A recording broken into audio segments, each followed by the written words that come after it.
Tom Hiddleston, lovely to meet you. Lovely to meet you. People are so excited to see Loki now. They know the character, they love the character. Does that bring up pressure? Does it make it easier? Talk about that. Good question. I'd say the first thing to say about it is it's such a privilege to come back around and play the same character again, because it so rarely happens in an actor's life. Mostly, you read a script and you build a character and you fall in love with it and you play it out in the game, and then the film finishes and it's over and you get on with your life. And to come back and play him twice, 3 times is amazing. Specifically when there is a sense that the character's been taken to the heart of the audience, that somehow he's ignited a curiosity or an engagement or an affection. And to come back to the second bit of your question, it's true that there's a self-applied pressure of really wanting to keep it fresh and not to take that affection for granted at all, and really think about continuity of the character and go and be better and be more complicated and more interesting and more entertaining and so yeah, it's a wonderful position to occupy. Yeah, you've been touring the world. I have. Promoting the film. Yeah. And you get to actually meet the fans, interact with them, and get a sense of their experience. Yeah. What's it like meeting the people who love the film? It's just so touching, actually, because the energy is so generous and very enthusiastic. Thus far, I went to Sydney in Australia and Beijing in China and Seoul in South Korea, and everywhere I went, there was just an outpouring of love for Loki, and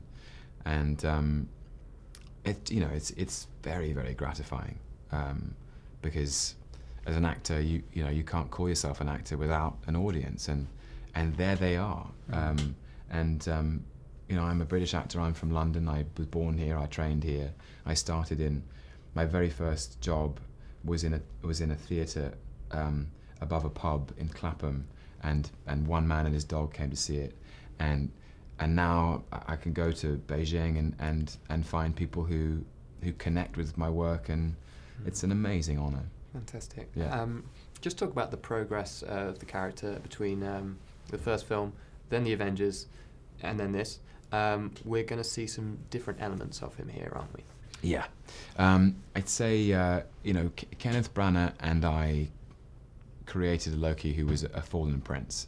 He was sort of had a very delicate and sensitive psychology, who sort of through the process of discovering some hard truths about himself became a villain. Joss Whedon wrote a elegant and charming psychopath, someone who was the big bad of the Avengers film, and Alan Taylor has constructed an anti-hero, and I think I loved playing that, because Thor is the hero, Malekith is the villain, and Loki is this unpredictable firework, and you don't know which direction he's going to go in. And I liked being the unpredictable element of the film. Fantastic, and that unpredictability comes through in your scenes with Chris fantastically. Yeah.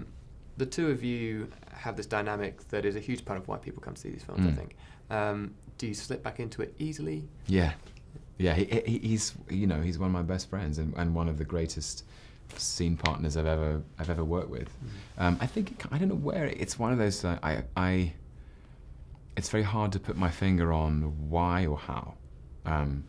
Why does anyone get on with someone else? It's just an instinct. It's a sort of a common spirit, a common sense of humor, a common connection and commitment. And I can trace it back to the first time we met. We met at Kenneth Branagh's house, and we were both in our late 20s. We'd been kicking around for a while, and recognized this amazing opportunity to play these huge characters. And the journey has been such a ride, Yeah, we got on very well, and it's strange to think we grew up on different sides of the world, and yet we have so much in common. Fantastic.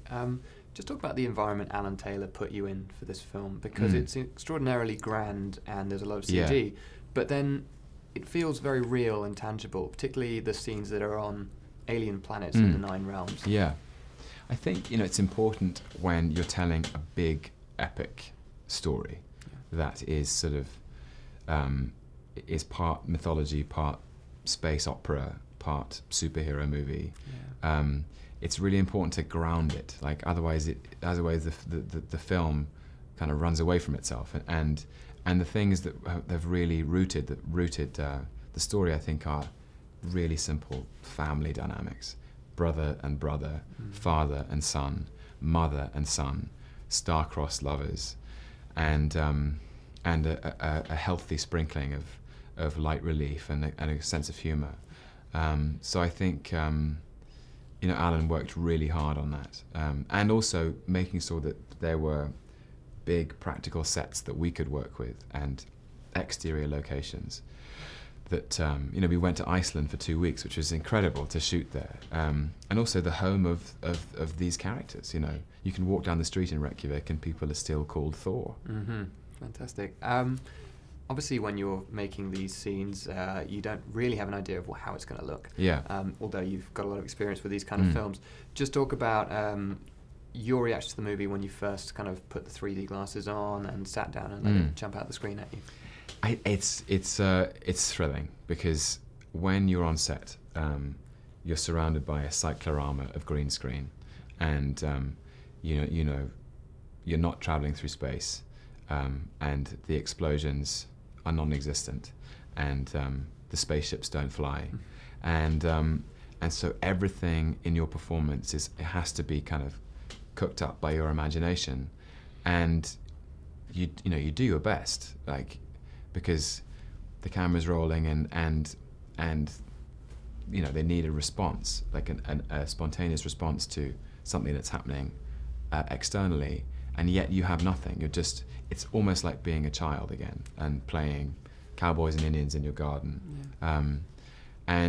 The thrill of watching it back is when you see your response married to space and the stars and the spaceships fly and the explosions are fantastic. So it's really fun.